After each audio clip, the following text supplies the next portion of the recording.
The now vacant seat on the Supreme Court is already setting up a heated battle on Capitol Hill. Top Democrats are promising nothing will be off the table if Republicans vote on President Trump's nominee before the next term in Congress. So, how will the GOP respond? Let's ask Florida Congressman Michael Waltz. Congressman, thanks for being here. Sometime soon, I would suspect in the next couple of weeks, the fight will become who the nominee is. But for now, it's when the nomination comes. How do you respond to the left's charges of hypocrisy? When do you think this nomination should take place? I hope to see the nomination this week. Look, Will, the president has a duty to put this nomination forward.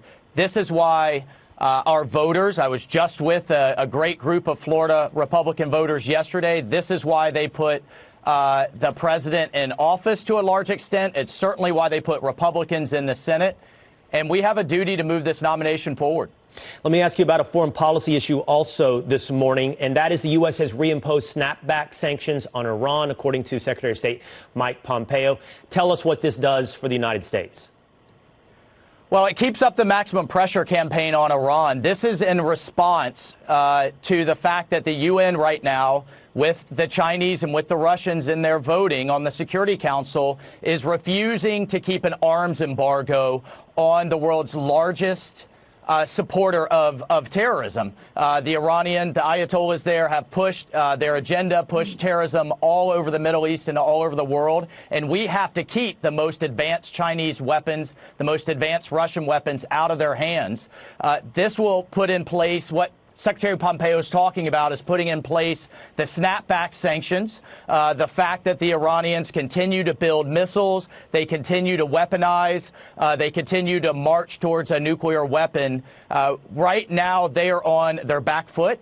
I expect when we get the president reelected, they will come back to the table and we will get a better deal and we will negotiate from a position of strength. Right now, their economy is in shambles. Right. Their currency is tanking. The Ayatollahs are struggling. They can't even deliver a payroll to Hezbollah and to some of their other proxies around the region. So, again, that coupled with the Israeli, UAE, Bahrain peace deal has us in a very strong position in the Middle East. I think one thing that's been illustrated over the last couple of years during the Trump administration is negotiating from a position of strength is Absolutely. A good place to be negotiating from.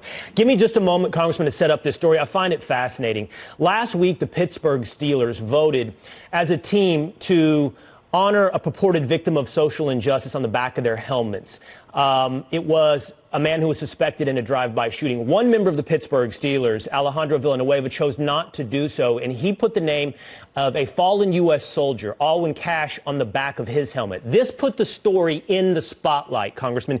And from what I understand, you have a bill out to award Alwyn Cashe, Sergeant First Class, the Medal of Honor. Would you do us a favor and tell us who was Alwyn Cashe?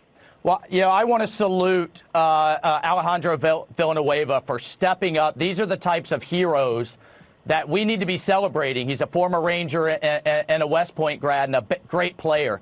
Sergeant First Class Cashe was a true hero and epitomizes the Medal of Honor. He ran back into his burning vehicle, which was hit by an IED and exploded in flames. He ran back in while himself covered in fuel and on fire, not once, not twice, but 3 times to pull out his men and to save their lives. And when he got to the hospital, he said, take care of them first before me. Eventually he died. We have this bill to get him the Medal of Honor. And I would really look forward to see the president putting this in the hands of his family. It's so deserving. He's an incredible American, and it's a great move by you as well, Congressman. Thank you so much for your time this morning.